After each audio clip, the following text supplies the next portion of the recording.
প্রিয় দর্শক, আসসালামু আলাইকুম। সকলকে স্বাগত জানাচ্ছি বর্তমান প্রেক্ষাপট অনুষ্ঠানে। দর্শক, আপনাদের প্রশ্ন নিয়ে আমরা খুঁজে বেড়াই আপনাদের সেই প্রশ্নের উত্তর। দর্শক, এই মুহূর্তে আমি এমন একজন মানুষের কাছে উপস্থিত হয়েছি, তিনি নারায়ণগঞ্জে একজন মানবিক মানুষ হিসাবে পরিচিত। দর্শক, আপনাদের প্রশ্নের উত্তর আপনারা কমেন্ট বক্সে জানাতে পারেন এবং আমাদের হোয়াটসঅ্যাপ নাম্বার আছে সেটাতেও জানাতে পারেন। আপনাদের এই প্রশ্ন নিয়ে আমরা সামাজিক, রাজনৈতিক এবং সাংবাদিক ব্যক্তিত্বদের কাছে আমরা আপনাদের প্রশ্ন তুলে ধরি, সেই প্রশ্নের উত্তরের মাধ্যমে আপনাদের কাছে সেগুলো তুলে ধরি। দর্শক, এখন আমরা কথা বলবো নারায়ণগঞ্জে একজন মানবিক মানুষ, সেই নারায়ণগঞ্জের মানবিক মানুষ শিবলি ভাইয়ের কাছে আমরা একটু কিছু প্রশ্নের উত্তর জানবো, যে প্রশ্নগুলো আপনারা করেছিলেন সেই প্রশ্নের উত্তর আপনাদেরকে জানানোর চেষ্টা করব। কেমন আছেন আপনি? ভালো কথা। আমরা টাইমস নারায়ণগঞ্জের পক্ষ থেকে আমরা একটি অনুষ্ঠান করছি, সেটি হচ্ছে জনগণের প্রশ্নের উত্তর। সেগুলো আমরা খুঁজে বেড়াই রাজনৈতিক, সামাজিক এবং সাংবাদিক ব্যক্তিদের মাঝে। আমাদের কাছে কিছু প্রশ্ন এসেছে, সেই প্রশ্নের উত্তরগুলো আমরা জনগণকে জানাতে চাই আপনার মাধ্যমে। তো শুরুতে একটি প্রশ্ন করতে চাই যে করোনার সময় এই নারায়ণগঞ্জের পাশে যে ইস্পাহানি ঘাট, এই ঘাটটিতে আমরা দেখেছি যে অনেক টাকা নিত, পারাপার হতে টাকা নিত। তো আপনি এই ঘাটের ইজারা নেওয়ার পরে সেখানে টাকাটা কমে আসছে। তো কি কারণে সেই টাকাটা কমে আসলে এবং কেন এই টাকাটা কমালেন আপনি? তা আমি ঘাট ইজারা নেওয়ার পরে আমি যখন দেখতে পারলাম জনসাধারণের মধ্যে এখানে যে আগে যেভাবে লোকজন পার হতো, এখানে মানে তারা বেশিরভাগই অন্য ঘাট দিয়ে বা অন্যভাবে তারা ওই করতো। মূল কারণ হচ্ছে এখানে আপনার যে নৌকা যে ইটা ভাড়াটা মাঝিরা আগে ছিল 2 টাকা, করোনার সময় আপনার সেটা ওই বিশেষ করে অল্প লোক নিয়ে যে পারাপারের যে ইটা বলা হয়েছে 4 জন বা 5 জনের বেশি নেওয়া যাবে না কোনো গাড়ি, সেটাতে তারা 5 টাকা করে নিচ্ছে। আমি আসার পর তাদেরকে আমারে সবাইকে ডাকলাম যে, "ভাই আমাদের এখানে তো এই গার্মেন্টস কর্মী বা নিম্ন আয়ের লোক বেশি ওপারে থাকে, আসা যাওয়া করে। অন্যান্য ঘাটে 2 টাকা নেয়। তো আপনারা 5 টাকা নেন। সেক্ষেত্রে তো তাদের জন্য কষ্ট হবে।" তা সেক্ষেত্রে তারা অপারগতা জানাইছে। তাদেরকে আমি বললাম, "তাহলে দ্রব্যমূল্যের দাম বেশি যখন তাহলে আপনারা ১ টাকা বাড়ান, ৩ টাকা করে।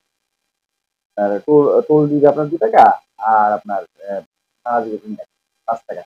খুব একটা ই হয়। সেখানে সেভ হয় মানে।"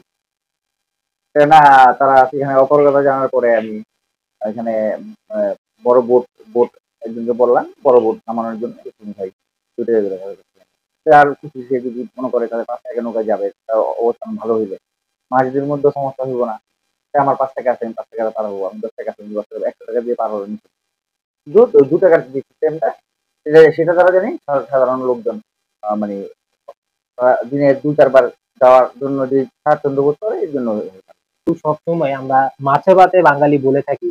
আমরা কিন্তু এই টাটকা এবং সতেজ যে মাছ, সেই মাছগুলো কিন্তু আমরা সবসময় খাওয়ার চেষ্টা করি এবং ফরমালিন মুক্ত মাছ খাওয়ার চেষ্টা করি।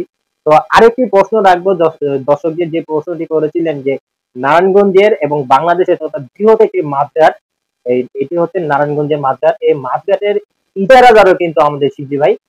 তার কাছে আমরা আরেকটি প্রশ্ন নিয়ে যাব। শিবলি ভাই, এই নারায়ণগঞ্জের যে মাছঘাটটি আপনি ইজারা নিয়েছেন, প্রতিদিন কত টাকা বিক্রি হয় এবং এখানে কি কি ধরনের মাছ পাওয়া যায় এবং ক্রেতাদের সুবিধার্থে কি কি কাজ করেছেন?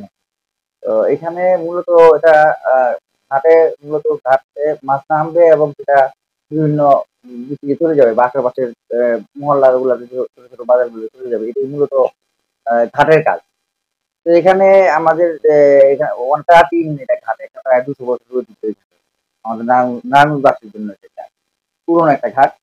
এখানে আপনার সেই সারা বাংলাদেশ থেকেই সাতক্ষীরা, বরিশাল, এই আপনার কি বলে চিটাগং, দিনাজপুর ওসব এলাকা থেকেও এখানে মানে মাছ আসে প্রতিদিন। তো সেখানে দেখা যায় এখানে ২ থেকে ৩ কোটি টাকা প্রতিদিন লেনদেন হয় পাইকারি বাজারে।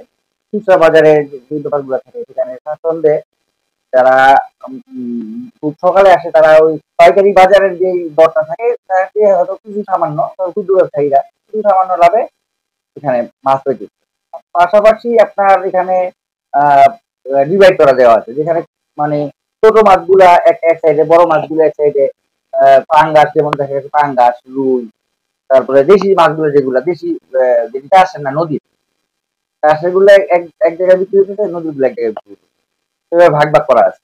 তো স্বাচ্ছন্দ্যে ক্রেতারা আসলে সেখানে ওই জিনিসগুলো বাছাই করে, যার মনে হচ্ছে যে আমি এই অল্প ইয়ের ভিতরে নিবো, মানে বাছাই করে নেওয়ার একটা সুবিধা আছে। পাশাপাশি আমাদের এখানে সিস্টেম দেওয়া আছে, জরিমানা সিস্টেম আছে, যে যদি কোনো কোরবানিযুক্ত মাছ বিক্রি করে বা কোনো যে চিংড়ি মাছের সাথে পানি মিশানো বা ডেইলি ব্যবহার করা, ঠিক আছে? এই ধরনের নির্দেশনা দেওয়া আছে এবং তাদেরকে মাসে অন্তত একবার হলো তাদের একটা সভায় তাদের ব্যবসায়িক যারা আড়তদার আছে তারা তাদের মাধ্যমে একটা নিউজ দেওয়া আছে যে আপনারা এইসব জিনিস ব্যবহার করবেন না।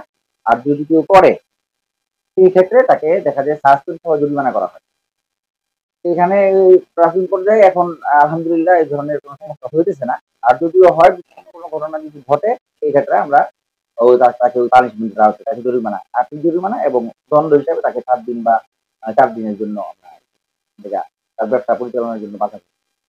আমাদের জাতীয় মাছ তো ইলিশ। জি, জি। তো ভারতে তো আমাদের মাছ চলে যেত আগে।